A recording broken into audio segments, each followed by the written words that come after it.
வணக்க மக்களே, நான் உங்கள் மீனவ பொண்ணு. அப்பா அன்றைக்கி வந்து நகர மீன் தான் கொண்டு வந்தாங்க. நகர மீனை வந்து பொரிச்சா நல்லா டேஸ்ட்டாக இருக்கும். சரி பொரிச்சலாம் சொல்லிட்டு மஞ்சள் தூள், உப்பு, மிளகாத்தூள், கலருக்காக காஷ்மீரி மிளகாத்தூள் அவ்வளோதான் நான் போடுவேன். இது மட்டும்தான் போட்டு பொரிப்பேன். நல்லா டேஸ்ட்டாக இருக்கும் மீன். இது மட்டுமே போட்டு பொரிச்சு பாருங்கள், நல்லா டேஸ்ட்டாக இருக்கும். அது கையினால் கலந்துட்டோம்னா அந்த விரல்லாம் எரிய ஆரம்பிச்சிடும். நல்லா இப்படி தூக்கி குலுக்கி விட்டாலே மீன் எல்லாமே சரிசமமாக மிளகாத்தூள்லாம் பரவிடும். அதை பொரிக்கிறதுக்காக நம்ம வெளியே விறகடுப்பை பற்ற வச்சு பொரிப்போம் அப்படின்னு சொல்லிட்டு பொரிக்க ஆரம்பித்தாச்சுங்க. கேஸ் அடுப்பில் பொரிக்கிறத விட இந்த விறகடுப்பில் வந்து சமைச்சு சாப்பிட்டோம்னா நல்லா டேஸ்ட்டாக இருக்கும். நம்ம முன்னெல்லாம் அந்த விறகடுப்பில் தாங்க சமைச்சோம். இப்போ மோடி வந்து இலவச சிலிண்டர் கொடுத்ததுனால தாங்க நம்மளுக்கு கேஸ் அடுப்பிலலாம் நம்மளுக்கு வந்து இந்த விறகடுப்பில் தாங்க சமைப்போம். மீன் நல்லா பொரிஞ்சதுக்கப்புறம் திருப்பி போட்டு எடுத்துக்கலாம்.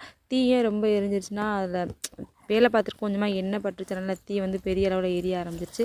சுட சுட மீன் சாப்பிட்டா நல்லா டேஸ்ட்டாக இருக்கும். சரி அதனால் நம்மளும் மீனை சாப்பிட்லான்னு சொல்லிட்டு கொஞ்சமாக சாப்பிட்டாச்சு.